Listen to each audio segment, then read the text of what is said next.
KCS act amendment 2023 അതിൻ്റെ സമ്പൂർണ്ണമായ ചർച്ചയുടെ 17ാമത് അധ്യായത്തിലേക്ക് എല്ലാ മാന്യപ്രേക്ഷകരെയും ഹാർദമായി സ്വാഗതം. സുഹൃത്തുക്കളെ, വിഖ്യാതനായ നോവലിസ്റ്റ് ദോസ്തോവ്സ്കി, അദ്ദേഹത്തിൻ്റെ പ്രശസ്തമായ ഒരു നോവൽ നമുക്കറിയാം, കുറ്റവും ശിക്ഷയും. അത് നമ്മളേവരും പലവട്ടം വായിച്ചിട്ടുള്ളതാണ്. എന്തിനാണ് അത് ഞാനിപ്പോൾ ഇവിടെ സൂചിപ്പിച്ചത്?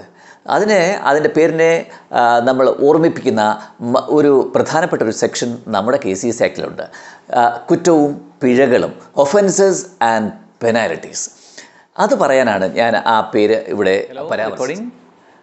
പിന്നെ ഒരു കാര്യം, നമ്മുടെ ചാനൽ ഇനിയും സബ്സ്ക്രൈബ് ചെയ്യാതെ മുന്നോട്ട് പോകുന്ന സുഹൃത്തുക്കൾ ആരൊക്കെയാണ്? പെട്ടെന്ന് തന്നെ നമ്മുടെ ചാനൽ സബ്സ്ക്രൈബ് ചെയ്യൂ. നമ്മുടെ വീഡിയോസ് ബെൽ ഐക്കൺ കൂടി നിങ്ങൾ എനേബിൾ ചെയ്താൽ വളരെ പെട്ടെന്ന് തന്നെ ചൂടാറാതെ നിങ്ങളുടെ കയ്യിലേക്ക് എത്തും, ഓടിയെത്തും. ഇന്ന് തന്നെ സബ്സ്ക്രൈബ് ചെയ്യൂ. പരമാവധി നിങ്ങളുടെ കൂട്ടുകാരിലേക്ക് ഇത് എത്തിക്കാൻ ഷെയർ ചെയ്യൂ. ഈ വീഡിയോസ് ലൈക്ക് ചെയ്യൂ. അതുപോലെ തന്നെ നിങ്ങളുടെ അഭിപ്രായങ്ങൾ കമൻറ്റ് ബോക്സിൽ രേഖപ്പെടുത്തൂ. ഞാനുമായി നിങ്ങൾക്ക് ഇൻറ്ററാക്ട് ചെയ്യാൻ സാധിക്കും. കൂടാതെ മറ്റൊരു പ്രധാനപ്പെട്ട വിവരം, നമ്മുടെ ചാനൽ മെമ്പർഷിപ്പ് ഓപ്ഷൻ ഇപ്പോൾ അവൈലബിൾ ആണ്. ജോയിൻ ബട്ടൺ പ്രയോജനപ്പെടുത്തി നിങ്ങൾക്ക് ചാനലിൻ്റെ മെമ്പേഴ്സ് ആകാൻ സാധിക്കും. കൂടുതൽ അഡ്വാൻസ്ഡ് വീഡിയോസും ലേറ്റസ്റ്റ് അപ്ഡേറ്റ്സും അതുവഴി നിങ്ങൾക്ക് ലഭ്യമാകുകയും ചെയ്യും. 11 സബ്സെക്ഷനുകൾ അടങ്ങുന്ന ഒരു വലിയ ഒരു സെക്ഷനാണ് സെക്ഷൻ 94, ഒഫൻസസ് ആൻഡ് പെനാൽറ്റീസ്. നമ്മുടെ സഹകരണ മേഖലയിൽ അല്ലെങ്കിൽ ഈ പ്രസ്ഥാനത്തിൻ്റെ പല ഘട്ടങ്ങളിലുണ്ടാകുന്ന പല കുറ്റങ്ങൾ, പല ആൾക്കാരും ചെയ്യുന്ന പല കുറ്റങ്ങൾ, അവയ്ക്ക് നിയമപരമായി ചുമത്തുന്ന പല പിഴകൾ അല്ലെങ്കിൽ ശിക്ഷകൾ, അതാണ് സെക്ഷൻ 94-ൽ പരാമർശിക്കുന്നത്. വളരെ ഇൻഫോർമേറ്റീവാണ്, വളരെ അത്യാവശ്യം ഓരോ സഹകാരിയും അറിഞ്ഞിരിക്കേണ്ടതാണ്. ഇത്രയും പിഴകൾ ഞാൻ പറഞ്ഞു, 11 തരം പിഴകൾ ഇവിടെ അപ്ലൈ ചെയ്യുന്നുണ്ട്. ഈ പിഴകൾ ഉണ്ടായിട്ടും പല കോണുകളിൽ നിന്നും ഇപ്പോഴും നമ്മൾ കേൾക്കുന്നുണ്ട് അഴിമതിയുടെ സ്വരങ്ങൾ. ഇപ്പോൾ ഈ അമെൻമെൻറ്റിൽ ഈ പിഴകൾ ഒന്നുകൂടി അധികൃതർ വർദ്ധിപ്പിച്ചിരിക്കുകയാണ്. അപ്പോൾ ഇത് മനസ്സിലാക്കുക വളരെ രസകരമാണ്, അതുപോലെ തന്നെ വളരെ ഇമ്പോർട്ടൻ്റ് ആണ്, ഇൻഫർമേറ്റീവ്. 94 ഒഫൻസസ്, അതിൻ്റെ ആദ്യത്തെ സബ്സെക്ഷൻ നമുക്കൊന്ന് പരിശോധിക്കാം. സബ്സെക്ഷൻ 1-ൽ പറയുന്നത് വളരെ പ്രധാനപ്പെട്ട ഒരു കുറ്റമാണ്. നമ്മുടെ സഹകരണം അല്ലെങ്കിൽ കോപ്പറേഷൻ എന്ന് പറയുന്ന വാക്ക്, ആ വേർഡ് സർക്കാർ അനുമതിയില്ലാതെ, സഹകരണ പ്രസ്ഥാനം അല്ലാതെ മറ്റ് ഏതൊരു വ്യക്തിയും അദ്ദേഹത്തിൻ്റെ വ്യവസായവുമായി ബന്ധപ്പെട്ടോ അല്ലെങ്കിൽ ബിസിനസ്സുമായി ബന്ധപ്പെട്ടോ ഈ വാക്ക് ഒരു ഘട്ടത്തിലും ഉപയോഗിക്കാൻ പാടുള്ളതല്ല എന്ന് കൃത്യമായി പറയുന്ന സബ്സെക്ഷനാണ് സബ്സെക്ഷൻ 1. അതിൻ്റെ പ്രാധാന്യം മനസ്സിലായി കാണും. കോപ്പറേഷൻ എന്ന് പറയുന്ന വാക്കോ അല്ലെങ്കിൽ സഹകരണം എന്ന് പറയുന്ന വാക്കോ അതിന് തത്തുല്യമായ മറ്റു പദങ്ങളോ ഒരു ഇന്ത്യൻ ഭാഷയിലും ഉപയോഗിക്കാൻ പാടില്ല എന്നും ഇവിടെ വ്യക്തമാക്കിയിട്ടുണ്ട്. അത് ആദ്യം തന്നെ മനസ്സിലാക്കുക. സബ്സെക്ഷനിൽ തന്നെ ഒരു എക്സംഷൻ പറയുന്നുണ്ട്. നമുക്കറിയാം 1912-ലെ കേന്ദ്ര സഹകരണ നിയമം, ആ നിയമം ഇംപ്ലിമെൻ്റ് ചെയ്യുന്നതിന് മുമ്പ്, അല്ലെങ്കിൽ ട്രാവൻകൂർ കോപ്പറേറ്റീവ് സൊസൈറ്റീസ് ആക്ട് അല്ലെങ്കിൽ കൊച്ചിൻ കോപ്പറേറ്റീവ് സൊസൈറ്റീസ് ആക്ട്, ഇതൊക്കെ മുൻകാലങ്ങളിൽ ഉണ്ടായിട്ടുള്ള നിയമങ്ങളാണ്. ഈ നിയമങ്ങൾ ഇംപ്ലിമെൻ്റ് ചെയ്ത ഘട്ടത്തിൽ ഏതെങ്കിലും വ്യക്തി അദ്ദേഹത്തിൻ്റെ സ്വകാര്യ വ്യവസായ ആവശ്യത്തിലേക്ക് വേണ്ടിയിട്ട് ഈ പേര് ഉപയോഗിച്ചിരുന്നു എങ്കിൽ ഈ നിയമം അവർക്ക് ബാധകമല്ല എന്നൊരു എക്സംഷൻ. ഇതിൻ്റെ സെക്ഷൻ 94-ൻ്റെ ഒഫൻസസിൻ്റെ സബ്സെക്ഷൻ 2 നമുക്ക് വളരെ പെട്ടെന്ന് പരിശോധിക്കാം. ഞാനീ പറഞ്ഞു, സബ്സെക്ഷൻ 1-ൽ സഹകരണം അല്ലെങ്കിൽ കോപ്പറേഷൻ എന്ന് പറയുന്ന വാക്ക് അനധികൃതമായി ഉപയോഗിക്കാൻ പാടില്ല എന്ന്. അങ്ങനെ ഉപയോഗിച്ചാൽ അത് ഒരു ഒഫൻസാണ്, അത് ഒരു കുറ്റമാണ്. ആ കുറ്റത്തിന് കൊടുക്കുന്ന ശിക്ഷ അല്ലെങ്കിൽ പിഴ എന്ന് പറയുന്നത് പ്രിൻസിപ്പൽ ആക്ടിൽ മുൻപ് 2000 രൂപയായിരുന്നു ഫൈൻ.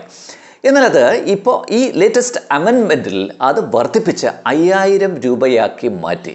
അപ്പം ശ്രദ്ധിക്കുക, സഹകരണം എന്ന വാക്ക് ഉപയോഗിച്ചാൽ കിട്ടുന്ന പണിഷ്മെൻറ്റ് അല്ലെങ്കിൽ കിട്ടുന്ന penalty extended from 2000 to 5000 rupees. ഇത് മൂന്നാമത്തെ സബ്സെക്ഷൻ പറയുന്ന ആ പെനാൽറ്റി എന്താണ് നമുക്ക് പരിശോധിക്കാം. ആദ്യം ഒഫൻസ് നോക്കാം. നമ്മൾ സെക്ഷൻ 35 പഠിച്ചിട്ടുണ്ട്. സെക്ഷൻ 35-ലെ first charge on cooperative society on certain assets എന്നാണ് പറയുക. ചില അസറ്റുകളിന്മേൽ സഹകരണ സ്ഥാപനത്തിലുള്ള ആദ്യ അവകാശം, ആ അവകാശം ഉള്ള അസറ്റ് ഏതെങ്കിലും ഒരു വ്യക്തി എടുത്ത് വിൽക്കുകയാണ്, സെയിൽ നടത്തുകയാണ്, അല്ലെങ്കിൽ അദ്ദേഹത്തിൻ്റെ സ്വകാര്യ ആവശ്യത്തിന് ഏതെങ്കിലും ഇടപാടുകൾ ഈ ഫസ്റ്റ് ചാർജ് ഉള്ള വസ്തുവിന്മേൽ നടത്തിയാൽ അദ്ദേഹത്തിന് ലഭിക്കുന്ന പിഴ 2000 രൂപയായിരുന്നു പ്രിൻസിപ്പൽ ആക്ടിൽ. ആ 2000 രൂപ ഇപ്പോൾ ലിഫ്റ്റഡ് ഫ്രം 2000 to 5000 rupees. അതും 2000-ൽ നിന്നും 5000 ആക്കി മാറ്റി. അപ്പോൾ ഈ പറഞ്ഞ 2 കേസും 2000-ൽ നിന്നും പിഴ വർദ്ധിപ്പിച്ച് 5000 ആക്കി മാറ്റി. സബ്സെക്ഷൻ 4-ൽ പറയുന്ന ഒരു ഒഫൻസ് എന്ന് പറഞ്ഞാൽ സിമ്പിളായിട്ട് പറഞ്ഞാൽ അനുസരണക്കേടാണ്. അങ്ങനെയാണ് നമ്മളൊക്കെ അതിനെ രസകരമായി പറയുക. എന്താണ് അനുസരണക്കേട്? ഒരു സഹകരണ സംഘത്തിലെ ഒരു പ്രത്യേക ആവശ്യത്തിനായി മനഃപൂർവ്വമായി തെറ്റായ വിവരങ്ങൾ നൽകുക. അപ്പോൾ കറക്റ്റായിട്ടുള്ള ഇൻഫർമേഷൻ ചോദിക്കുമ്പോൾ വിവരങ്ങൾ തെറ്റായി കൊടുക്കുക, അനുസരണക്കേടല്ലേ? അതുപോലെ ആവശ്യപ്പെടുമ്പോൾ ഈ നീക്കിയിരിപ്പ് തുക ഹാജരാക്കാതിരിക്കുക, അനുസരണക്കേടല്ലേ? അതുപോലെ തന്നെ ആഡിറ്റ് എൻക്വയറിയുമായി ബന്ധപ്പെട്ട ഒരു സമയത്ത് ഇൻസ്പെക്ഷൻ സമയത്ത് ആവശ്യപ്പെടുന്ന രേഖകൾ ഹാജരാക്കാതിരിക്കുക, അല്ലെങ്കിൽ തന്നെ ഏതെങ്കിലും ഒരു സമൻസ് കൊടുക്കുക, ആളെ വിളിച്ചു വരുത്തുക, വരാതിരിക്കുക, അനുസരണക്കേടല്ലേ? അപ്പോൾ ഇത്തരം പ്രവൃത്തികൾ, ഉത്തരവുകൾ പാടെ ലംഘിക്കുക, എനിക്കിതൊന്നും ബാധകമല്ല. ഇങ്ങനെ പറയുന്ന കേസിന് കൊടുക്കുന്ന പെനാൽറ്റി നിലവിലുള്ള നിയമത്തിൽ 5000 രൂപയായിരുന്നു. അതിന് ഡബിളാക്കി ഇപ്പോൾ 10,000 റുപ്പീസാണ്. ഈ സബ്സെക്ഷൻ 4-ലുള്ള ഈ മനഃപൂർവ്വം ഓർഡേഴ്സ് ധിക്കരിച്ചാൽ, അനുസരിക്കാതിരിക്കാൻ എന്നാൽ ഉള്ള പിഴ. അതും സമാനമായ മറ്റൊരു ഒഫൻസ് 4A-യിൽ പറയുന്നുണ്ട്, സബ്സെക്ഷൻ 4A. അതെന്താണ്? ഒരു ഉദ്യോഗസ്ഥൻ്റെ കൈവശമുള്ള ബുക്കുകൾ അല്ലെങ്കിൽ റെക്കോർഡുകൾ, ഏതെങ്കിലും ഓഫീസറോ ഒക്കെ സൂക്ഷിച്ചിരിക്കുന്ന റെക്കോർഡുകളുണ്ടല്ലോ, അവ ഈ കണക്കുകൾ അല്ലെങ്കിൽ ഡോക്യുമെൻറ്റ്സ് അല്ലെങ്കിൽ ക്യാഷ് ബാലൻസ്, ഈടുവയ്ക്കുന്ന മറ്റു വസ്തുക്കളുടെ വിവരങ്ങൾ, ഇവ മനഃപൂർവ്വമായി ഒരു ഓഫീസർ ആവശ്യപ്പെടുകയാണ്. ആരാവശ്യപ്പെടുക? ചിലപ്പോൾ അഡ്മിനിസ്ട്രേറ്റർ ആയിരിക്കാം, ചിലപ്പോൾ ലിക്വിഡേറ്റർ ആയിരിക്കാം, അല്ലെങ്കിൽ ഓഡിറ്റർ ആയിരിക്കാം. ഏത് ആവശ്യത്തിന് ഇത് കാൾ ഫോർ ചെയ്താലും കൃത്യമായി ഈ രേഖകൾ ഹാജരാക്കണം എന്നാണ് നിയമം. ഇങ്ങനെ ഹാജരാക്കിയിട്ടില്ലെങ്കിൽ അത് വളരെ വലിയ ഒഫൻസാണ്. അങ്ങനെയാണെങ്കിൽ നമ്മൾ നേരത്തെ പറഞ്ഞതുപോലെ പിഴയിൽ മാത്രം അല്ലെങ്കിൽ പെനാൽറ്റിയിൽ മാത്രം നിൽക്കില്ല. അതൊരു വർഷത്തെ തടവിന് സാധ്യതയുള്ള ഒരു കുറ്റമാണ്. 1 വർഷം ഇംപ്രിസൺമെൻറ്റ്, കൂടാതെ 5000 രൂപ പിഴ. ഇതാണ് പ്രിൻസിപ്പൽ ആക്ടിൽ നേരത്തെ ഉണ്ടായിരുന്നത്. ഇപ്പോൾ 1 വർഷം ഇംപ്രിസൺമെൻറ്റ് എന്നുള്ളതിൽ മാറ്റമില്ല. 5000 penalty lifted from 5000 to 10,000 rupees. നേരെ ഡബിൾ ആക്കിയിട്ടുണ്ട് ഈ പെനാൽറ്റി. ഇത് 4B-യിൽ പറയുന്നത് സംഘത്തിൻ്റെ തിരഞ്ഞെടുപ്പുമായി ബന്ധപ്പെട്ട, ആ തിരഞ്ഞെടുപ്പിന് മുമ്പോ തെരഞ്ഞെടുപ്പ് വേളയിലോ തെരഞ്ഞെടുപ്പിന് ശേഷമോ നടത്തുന്ന ചില ഒഫൻസസ് ഉണ്ട്. അതിൽ കുറച്ച് അധികം കാര്യങ്ങൾ പറയുന്നുണ്ട്. നമുക്ക് വേഗം വളരെ പെട്ടെന്ന് തന്നെ അത് ഏതൊക്കെയാണെന്ന് മനസ്സിലാക്കി മുന്നോട്ട് പോകാം. അപ്പോൾ അതിന് 6 മാസത്തെ ഇംപ്രിസൺമെൻ്റാണ്, തടവാണ്. 1000 രൂപ പിഴയാണ് ഈ ഇലക്ഷൻ ഒഫൻസസിന് വരുന്നത്. അതിൽ ഇപ്പോഴത്തെ അമെൻമെൻറ്റിൽ യാതൊരു മാറ്റവും വരുത്തിയിട്ടില്ല. എങ്കിലും എന്തൊക്കെയാണ് ഒഫൻസ് എന്ന് മനസ്സിലാക്കുന്നത് വളരെ ഇൻഫർമേറ്റീവ് ആയിരിക്കും. നമുക്ക് നോക്കാം. 4B-യിൽ ആദ്യത്തെ ഒഫൻസ് ഡിഫൈസ് ചെയ്യുക എന്നുള്ളതാണ്. അപ്പോൾ ഏതെങ്കിലും തരത്തിൽ ഒരു വ്യക്തിയെ വിരൂപമായി ചിത്രീകരിക്കുക, അല്ലെങ്കിൽ ദോഷമായി ചിത്രീകരിക്കുക, അല്ലെങ്കിൽ ഒരു നാമനിർദ്ദേശ പത്രിക, നോമിനേഷൻ പേപ്പർ ടാമ്പർ ചെയ്യുക, നശിപ്പിക്കുക, ഇത് വളരെ വലിയ ഒരു ഇലക്ഷൻ ഒഫൻസാണ്. ഇതും നമ്മൾ ഇപ്പോൾ പറഞ്ഞ 4B-യുടെ ആദ്യത്തെ സംഘങ്ങളുടെ തിരഞ്ഞെടുപ്പ് നടത്തുന്നത് തിരഞ്ഞെടുപ്പ് കമ്മീഷനാണ്, കോപ്പറേറ്റീവ് ഇലക്ഷൻ കമ്മീഷനാണ്. അല്ലെങ്കിൽ അദ്ദേഹം നിയമിച്ച റിട്ടേണിംഗ് ഓഫീസർ ഉണ്ടാകും, അല്ലെങ്കിൽ ഇലക്ഷൻ ഓഫീസർ മറ്റ് ആരെങ്കിലും ഉണ്ടാകും. ഈ ഓഫീസറുടെ അധീനതയിലുള്ള ഏതെങ്കിലും സീൽ പതിപ്പിച്ച ഡോക്യുമെൻറ്റ്സ് ടാമ്പർ ചെയ്യുക, അല്ലെങ്കിൽ നശിപ്പിക്കുക, വിരൂപമാക്കുക, വികലമാക്കുക. അതിപ്പോൾ വോട്ടർ പട്ടിക ആയിരുന്നാൽ മതി. ഇത്തരം കാര്യങ്ങൾ വിരൂപമാക്കിയാൽ അത് വളരെ വലിയ ഒരു ഇലക്ഷൻ. സീൽ പറയുന്ന മറ്റൊരു ഇലക്ഷൻ ഒഫൻസ് എന്ന് പറയുന്നത് ഒരു സംഘത്തിൻ്റെ ബാലറ്റ് പേപ്പർ അല്ലെങ്കിൽ ബാലറ്റ് പെട്ടി തന്നെ ഒന്നാകെ നശിപ്പിക്കുക, ബാലറ്റ് പേപ്പറിൽ ടാമ്പർ വരുത്തുക, അല്ലെങ്കിൽ ഐഡൻറ്റിറ്റി കാർഡിൽ എന്തെങ്കിലും തിരിമറികൾ, മാറ്റങ്ങൾ വരുത്തുക, വികലമാക്കുക. അത് കൃത്യമായ ലക്ഷ്യം നമുക്കറിയാം, ഞാൻ പറയേണ്ടതില്ല. അങ്ങനെയാണെങ്കിൽ ഇതിനെ ഒരു ഇലക്ഷൻ ഒഫൻസായി കരുതി 4B-യുടെ C ഗണത്തിൽ. ഇനി ഇലക്ഷൻ്റെ ഒരു ഒഫൻസായിട്ട് D ഗണത്തിൽ പറയുന്നത് നമ്മളിപ്പോൾ പറഞ്ഞ ബാലറ്റ് അല്ലെങ്കിൽ ഒരു തെറ്റായിട്ട് സൃഷ്ടിച്ച ഒരു ഇലക്ഷൻ ID കാർഡ് ഇത് വിതരണം ചെയ്യുക. അങ്ങനെ വിതരണം ചെയ്താൽ ആ വിതരണം ചെയ്യുന്നത് ഒരു ഒഫൻസായിട്ട്. ഈ ഒഫൻസിൻ്റെ ആയി പറയുന്നത് നമ്മൾ ബാലറ്റ് പേപ്പർ ഇഷ്യൂ ചെയ്ത് ആ ബാലറ്റ് പേപ്പറിലാണ് സീൽ വെച്ചിട്ട് വോട്ട് ചെയ്തിട്ട് ബാലറ്റ് പെട്ടിയിൽ ഇടുക. ബാലറ്റ് പെട്ടി തുറന്നപ്പോൾ ഇതിലൊന്നും ഇല്ല, മറ്റൊരു ബാലറ്റ് പേപ്പറിൽ വോട്ട് ചെയ്ത് കൊണ്ടിട്ടിരിക്കുന്നു, അത് കണ്ടു. അപ്പോൾ വിതരണം ചെയ്യാത്ത ബാലറ്റ് പേപ്പർ ഇലക്ഷൻ പർപ്പസിന് ഉപയോഗിച്ചതായി തെളിഞ്ഞാൽ അത് വലിയ ഒഫൻസായിട്ട് കരുതും. അതാണ് ഈ എഫിൽ ഇവരുടെ സെക്യൂരിറ്റിയുമായി ബന്ധപ്പെട്ടാണ് ചീഫ് ഇലക്ഷൻ കമ്മീഷണർ അല്ലെങ്കിൽ കോപ്പറേറ്റീവ് ഇലക്ഷൻ കമ്മീഷണർ വരണാധികാരി നിശ്ചയിക്കും, ഇലക്ഷൻ ഓഫീസേഴ്സിനെ നിശ്ചയിക്കും. ഇലക്ഷൻ്റെ ഏതെങ്കിലും ഘട്ടത്തിൽ ഇത്തരം ഉദ്യോഗസ്ഥന്മാർക്കെതിരെ എന്തെങ്കിലും ഒരു ക്രിമിനൽ ഒഫൻസ് നടന്നതായി തെളിഞ്ഞാൽ അത് F ഗണത്തിൽപ്പെടുത്തി വളരെ വലിയ ഇലക്ഷൻ ഒഫൻസായിട്ട് കരുതി. ജിയിൽ പറയുന്ന മറ്റൊരു ഒഫൻസ്, ഒരംഗം അയാൾക്ക് ഏതെങ്കിലും ഒരു വ്യക്തിക്ക് വോട്ട് ചെയ്യണമെന്ന് താല്പര്യമുണ്ട്, അപ്പോൾ അതിനനുകൂലമായി വോട്ട് ചെയ്യണം എന്ന് മറ്റൊരു വ്യക്തിയെ ക്യാൻവാസ് ചെയ്ത് അയാൾക്കൊരു പാരിതോഷികം കൊടുക്കുകയാണ്, ഒരു സമ്മാനം സമ്മാനം കൊടുക്കുകയാണ്, അല്ലെങ്കിൽ ഒരു വാഗ്ദാനം കൊടുക്കുകയാണ്. നിങ്ങളിങ്ങനെ കുറച്ച് പേരെ വോട്ട് സംഘടിപ്പിച്ച് തന്നാൽ ഞാനിത് ചെയ്യാം, ഇതാണല്ലോ വാഗ്ദാനം. അപ്പോൾ ഇത് തെളിയിച്ചാൽ വളരെ വലിയൊരു ഇലക്ഷൻ ഒഫൻസായിട്ട് കരുതും. ഇത് ജിയിൽ പെടുത്തി വാരിക്കെട്ടി. അവസാനമായി പറയുന്നത് എച്ച്. അത് രസകരമായ സംഗതിയാണ്. ഒരു വ്യക്തിയെ സംഘത്തിൻ്റെ തെരഞ്ഞെടുപ്പിൽ നിങ്ങൾ സ്ഥാനാർത്ഥിയാകണമെന്ന് നിർബന്ധിക്കുക. അതൊരു ഒഫൻസാണ്. അങ്ങനെ നിർബന്ധിച്ച് സ്ഥാനാർത്ഥിയാക്കാൻ പാടില്ല. അതുപോലെ തന്നെ ഒരാൾ സ്ഥാനാർത്ഥി ആകാൻ മുന്നോട്ട് വന്നു, അയാൾ നിർബന്ധിച്ച് സ്ഥാനാർത്ഥിത്വത്തിൽ നിന്നും പിൻവലിപ്പിക്കാൻ ശ്രമിക്കുക, അതും മറ്റൊരു ഇലക്ഷൻ ഒഫൻസായിട്ട് കരുതും. ഇതിനെ എച്ച് എന്നുള്ള ഗണത്തിൽ പെടുത്തും. അപ്പോൾ കൂട്ടുകാർക്ക് ഈ 4Bയിൽ പറഞ്ഞ ഇലക്ഷൻ ഒഫൻസസ് എന്താണെന്ന് മനസ്സിലായി കാണും.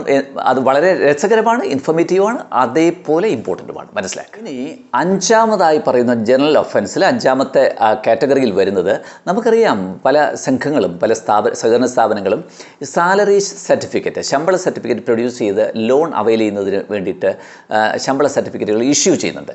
ഇത്തരം സാലറി സർട്ടിഫിക്കറ്റ് ഇഷ്യൂ ചെയ്യുമ്പോൾ അവിടെ ഒരു അണ്ടർടേക്കിംഗ് നമ്മൾ എടുക്കുകയാണ്, ആ സ്ഥാപനത്തിൻ്റെ മേലധികാരി എടുക്കുകയാണ്. എന്തെങ്കിലും ഡിഫോൾട്ട് വരുത്തി കഴിഞ്ഞാൽ ആവശ്യപ്പെടുന്ന പക്ഷം, രേഖാമൂലം ആവശ്യപ്പെടുന്ന പക്ഷം ഈ പ്രസ്തുത എംപ്ലോയിയുടെ ശമ്പളത്തിൽ നിന്നും ആവശ്യപ്പെട്ട തുക കട്ട് ചെയ്ത് ഞാൻ തിരിച്ച് പിടിച്ചടച്ച് തരാം എന്നാണ് അണ്ടർടേക്കിംഗ്. അപ്പോൾ അതിന് വിരുദ്ധമായി ജെനുവിൻ റീസൺ ഇല്ലാതെ പ്രവർത്തിച്ചാൽ അതൊരു വലിയ ഒഫൻസായിട്ട് കരുതും. അതൊന്ന്. അതുപോലെ തന്നെ ഒന്നുകൂടി ഉണ്ട്. ഇതിൻ്റെ ഒന്നുകൂടി വരുന്നത്, ഇങ്ങനെ സാലറി ഡിഡക്ഷൻ ചെയ്തു ആ ഉദ്യോഗസ്ഥൻ, അങ്ങനെ ഡിഡക്റ്റ് ചെയ്ത് പിടിച്ച് വച്ചിരിക്കുകയാണ്. അത് സംഘത്തിൽ തന്നെയാണ്, സ്വന്തം പോക്കറ്റിലൊന്നും വെച്ചില്ല, സംഘത്തിൽ തന്നെയാണ് അല്ലെങ്കിൽ സ്ഥാപനത്തിൽ തന്നെ ഉണ്ട്. പക്ഷേ നിയമത്തിൽ പറയുന്നത് ഇങ്ങനെ റിക്കവർ ചെയ്യുന്ന തുക 7 ദിവസത്തിനകം ബന്ധപ്പെട്ട ആ സ്ഥാപനത്തിലേക്ക് കൈമാറണം എന്നുള്ളതാണ്. അല്ലെങ്കിൽ അത് വളരെ വലിയ ഒഫൻസായിട്ട് കരുതും.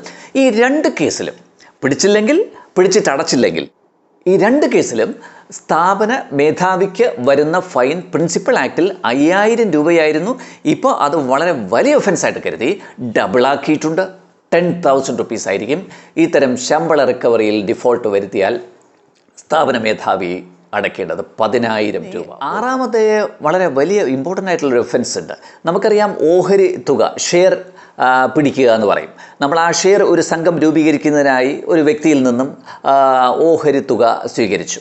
ആ തുക കൈപ്പറ്റി 14 ദിവസം, വെരി ഇമ്പോർട്ടൻ്റ് ആണ്, 2 ആഴ്ച, 14 ദിവസത്തിനകം ആക്ടിൽ പറയുന്നത് ഒന്നുകിൽ സ്റ്റേറ്റ് കോപ്പറേറ്റീവ് ബാങ്ക്, അല്ലെങ്കിൽ ഏതെങ്കിലും സെൻട്രൽ ബാങ്കുകൾ, DCB ഇപ്പോൾ ഇല്ല, അപ്പോൾ സ്റ്റേറ്റ് കോപ്പറേറ്റീവ് ബാങ്ക്, അല്ലെങ്കിൽ ഗവൺമെൻറ് പോസ്റ്റ് ഓഫീസ് സേവിങ്സ് ബാങ്കിലോ നിക്ഷേപിക്കണം എന്നാണ് ആക്ടിൽ കൃത്യമായി പറഞ്ഞു വെച്ചത്. അങ്ങനെ അടച്ചില്ലെങ്കിൽ ബന്ധപ്പെട്ട ഉദ്യോഗസ്ഥൻ 5000 രൂപ പിഴ അടയ്ക്കേണ്ടതാണ് എന്നുള്ള പഴയ പിഴ തുക മാറ്റി ഇപ്പോൾ അത് 10,000 ആക്കി വർദ്ധിപ്പിച്ചിരിക്കുന്നു. അതും നോട്ട് ചെയ്യുക. ഇനി 7ാമതായി പറയുന്ന മറ്റൊരു ഒഫൻസ്, ഇത്തരത്തിൽ ഓഹരി തുക കളക്ട് ചെയ്തതിനു ശേഷം അത് നിർദ്ദേശിക്കപ്പെടാത്ത മറ്റ് ആവശ്യത്തിന് വേണ്ടി അനാവശ്യമായിട്ട് ഉപയോഗിച്ചു എന്ന് തെളിഞ്ഞാൽ, ഈ സംഘത്തിൻ്റെ ആവശ്യത്തിനല്ലാതെ മറ്റൊരു ആവശ്യത്തിന് വേണ്ടി ഉപയോഗിച്ചു എന്ന് തെളിഞ്ഞാൽ അത് 5,000 rupees പെനാൽറ്റിക്ക് സാധ്യതയുള്ള ഒരു ഒഫൻസാണ്. അതും 10,000 വർദ്ധിപ്പിച്ചിട്ടുണ്ട്. നോക്കുക, ഈ ഓഹരി തുക ആവശ്യത്തിന് വേണ്ടി ഉപയോഗിച്ചു എന്ന് തെളിഞ്ഞാലുള്ള പിഴ 5,000 ലിഫ്റ്റ് ചെയ്ത് ഇപ്പോൾ 10,000 ആക്കിയിട്ടുണ്ട്. 7ന് തുടർച്ചയായിട്ട് പുതിയ ഒരു സബ്സെക്ഷൻ ഇവിടെ ആഡ് ചെയ്തിട്ടുണ്ട്. പുതിയ ഒരു പെനാൽറ്റിയാണത്. അത് 7ന് തുടർച്ചയായി ആയതുകൊണ്ട് 7A എന്ന നമ്പറിംഗ് വന്നിട്ടുണ്ട്. 7A അതിൽ പറയുന്നത് ഒരു സംഘത്തിൻ്റെ ചീഫ് എക്സിക്യൂട്ടീവ് അല്ലെങ്കിൽ കമ്മിറ്റി സെക്ഷൻ 59 സബ്സെക്ഷൻ 3 പറയുന്ന കാര്യത്തിന് വിരുദ്ധമായി പ്രവർത്തിച്ചാൽ 10,000 രൂപ പെനാൽറ്റി ഉണ്ടാകും എന്നാണ് പുതിയ ഒരു അഡീഷൻ വന്നത്. എന്താണ് 59(3) പറയുന്നത്? ലോൺ കൊടുക്കാനുള്ള റെസ്ട്രിക്ഷനാണ്. ഒരു സംഘം ലോൺ ആർക്കാ കൊടുക്കേണ്ടത്? മെമ്പേഴ്സിനും നോൺ മെമ്പേഴ്സിനും ലോൺ കൊടുക്കുമ്പോൾ നമ്മൾ ശ്രദ്ധിക്കേണ്ട കാര്യങ്ങൾ കൃത്യമായി 59 പറയുന്നുണ്ട്. അതിന് വിരുദ്ധമായി പ്രവർത്തിച്ചാൽ ഫൈൻ 10,000. സബ്സെക്ഷനിൽ പറയുന്ന മറ്റൊരു ഗണമാണ് ഓഹരി തുക. ഏതെങ്കിലും ഒരു ഓഫീസർ അല്ലെങ്കിൽ ജീവനക്കാരൻ അല്ലെങ്കിൽ ഒരു ഏജന്റ്, സംഘവുമായി ബന്ധപ്പെട്ട ആൾക്കാരാണല്ലോ, ഇവർ ഓഹരി തുക അനധികൃതമായി കൈവശപ്പെടുത്തിയാൽ അല്ലെങ്കിൽ അപഹരിച്ചാൽ, അങ്ങനെ അപഹരിക്കുന്ന അല്ലെങ്കിൽ കൈവശപ്പെടുത്തുന്ന ഒരു വ്യക്തിക്ക് വളരെ വലിയ ശിക്ഷയായിരിക്കും നമ്മുടെ ആക്ട് പ്രകാരം കിട്ടുക. 3 വർഷം ഇംപ്രിസൺമെൻറ്റ്, 3 വർഷത്തെ ഇംപ്രിസൺമെൻറ്റ്, അതോടൊപ്പം തന്നെ പിഴ അല്ലെങ്കിൽ രണ്ടും കൂടിയോ. ഇതായിരിക്കും നമ്മുടെ ആക്ടിൽ പറയുന്ന ഒരു ഫൈൻ. ഇതിൽ ഇപ്പോൾ മാറ്റം വരുത്തിയിട്ടില്ല. ഈ ഫൈൻ അതേപോലെ എയിൽ പറയുന്ന ഒരു വളരെ പ്രധാനപ്പെട്ട ഒരു ഒഫൻസ് ഉണ്ട്.